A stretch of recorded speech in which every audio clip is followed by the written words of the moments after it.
So, I'm non-binary. Yeah, we're actually doing this. I already talked about why I didn't like this scene structure-wise in my other video if you want to watch that. That video covers both notorious scenes. If you know, you know. In this video, we'll only be talking about the coming out one. It honestly never occurred to me to ever consider doing a rewrite within this game or with Tosh's character, especially since the main topic that surrounds this particular character can be a very touchy subject for some people. I'm also aware that some people might take this rewrite the wrong way given the subject matter within this particular scene. Regardless, I wanted to give a crack at this mainly because I couldn't stop thinking about the writing. I'm aware there's a good chance that whoever wrote this particular scene probably identifies similar to the character Tosh if they're not a complete direct insert. With that said, I want to make it clear this rewrite is not me trying to invalidate someone's experience if that is what this is based off of. However, I am basing this rewrite, like all my other rewrites, on the world the story takes place in and its characters. When doing this rewrite, I had a basic surface level understanding of what non-binary is. However, when I did some research, I found that the individuals that identify in this way seems to have their own interpretation of what it means to be non-binary and their own individual rules. This very much confused me, and it made it a little harder to figure out how to properly word how Tosh would explain their identity to their mother. There's a particular line near the very end of the rewrite that I'm not too sure fully works, but I'm choosing to keep it in so Tosh can use it to better help and solidify the mother's understanding of her child's new identity. Now that I've covered my ass, let's get into the rewrite. Enjoy. Here, vegetables. Thank you. So, Mother, there's something I have to tell you. Oh, what is that? Do you remember that dress you got me for my 16th year? Yes, I do. I remember how unappreciative you were when I presented it to you. I told you I didn't want the dress. It is tradition, Evatosh. Most are passed down, but I wanted yours to be special. That's why I had it handmade. Alright, I'm sorry. But that's what I wanted to talk to you about. There was a reason why I couldn't appreciate the dress the way you wanted me to. It was a beautiful dress, but it wasn't me. Evatosh, I spent a fortune on that dress. That's not what I mean. Then what? I'm not a woman. What are you talking about? Are you saying you're an Acunaflock? No, I've tried and struggled to be the woman you and our culture expects me to be, and it made me miserable. But I don't desire to be a man either. Then what is it you claim to be? Something other than a man and a woman. Evatosh, I do not understand. Neither do I. I'm not telling you this to upset you. I'm telling you this because I don't want to hide who I'm discovering myself to be from you. I know this is confusing. I too struggle at times to comprehend it. But it's what I've chosen for myself. I understand that it'll take time, but I hope you still love me as your child, even if I can't be your daughter anymore. I will go. Thank you for inviting me to your home. Panahedan. Tosh, are you alright? I said what I wanted to say. Now it's up to her.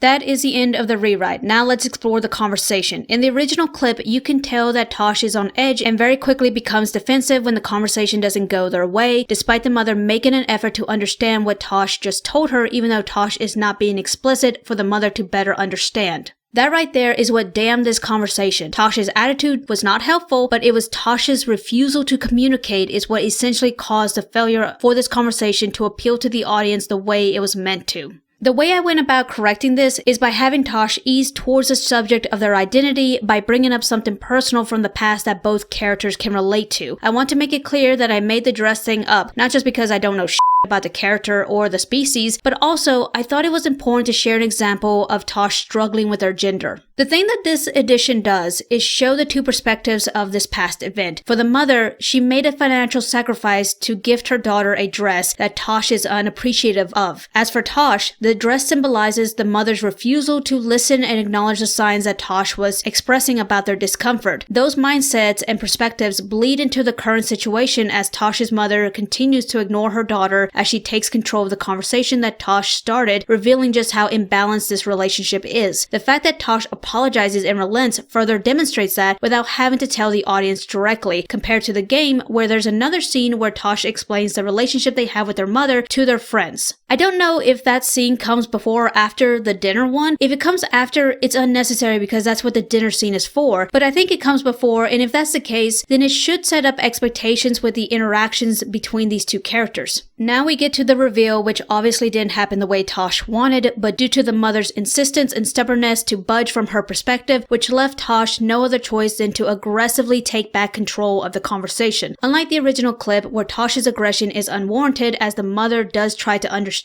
but Tosh just gets more aggravated when she talks. This reminds me of the comic I'm Not Starfire. Mandy, the protagonist and the daughter of Starfire, would get annoyed with her mother and snap at her over the littlest things, making her a very unlikable character as a result. But Mandy somewhat had an excuse. She's an emotional, hormonal teenager on the cusp of adulthood trying to figure out what she wants to do with her life. However, to my knowledge, the majority of the characters in Dragon Age, including Tosh, are adults. I understand that the topic of one's identity is personal, which can be emotional to talk about, but by adding that aggression, it feeds into the stereotype that people like this are emotionally unstable. This is so interesting. I've noticed that in certain stories where particular messages are in the forefront of the narrative, that is where you see the most stereotypes being used about certain groups. What's even more interesting is that it's usually the people that come from those groups that push these stereotypes in their writing. It's very peculiar, don't you think? Back to the rewrite. Tosh puts it all on the table. This character expresses everything they've been holding back and leaves nothing to be misinterpreted. That's what separates this rewrite from the original, along with Tosh's request. In the original, Tosh wants acceptance without properly explaining what it is they want their mother to accept, while in the rewrite, all Tosh is asking of their mother is to still love them even if the mother can't accept Tosh's new identity. I know there's some people that are wondering what's wrong with just accepting what people tell you about themselves at face value. Realistically, I don't think there's any proper way to answer this without pissing someone off. The answer I'm choosing to give is if you really care about someone, you're going to want to communicate with that person and ask questions to make sure that person you care about is informed and confident about the decision they are making for themselves, regardless of whatever life-altering decision it is. If people didn't give a shit, they wouldn't say a damn thing and just let individuals reap what they sow alone. Sometimes those conversations are uncomfortable to have, but at least they're willing to have them with you.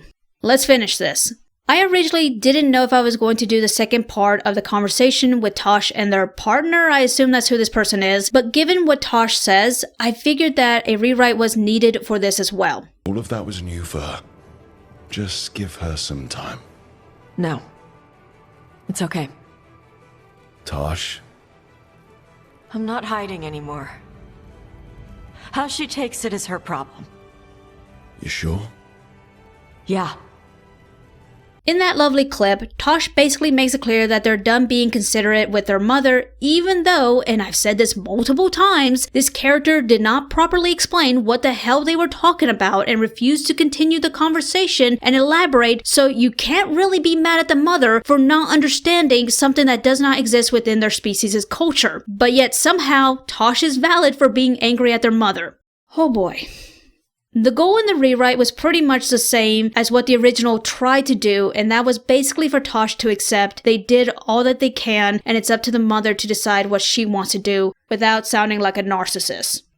That is the end. I hope I did alright with this very sensitive topic. Again, I'm not trying to belittle the original writer for how they wrote this, especially if this was based off of their experience, and if that is the case, then perhaps that's why there was such an issue with the lack of separation with the fantasy game and our modern experience. When it hits close to home, we tend to push the story to the side and talk about the topic that is bothering us through the characters. This brings me to my final thoughts. It's gonna sound harsh, but it needs to be said. We all have things we're dealing with, and in our own personal time, we can choose to confront it or ignore it. It's up to you. But when you have a job and you're being paid to do that job by a company, it is expected that you push those personal things to the side and complete the task that you are being paid to do. With writers, there's a flexibility to that rule, but they're not exempt from it. Even when writing a novel, there still needs to be a certain amount of separation from the author and the characters. So in my personal opinion, when it comes to the development of this game, the management was grossly mishandled. There are other videos that go better in depth of why that is, but I've spoken my piece.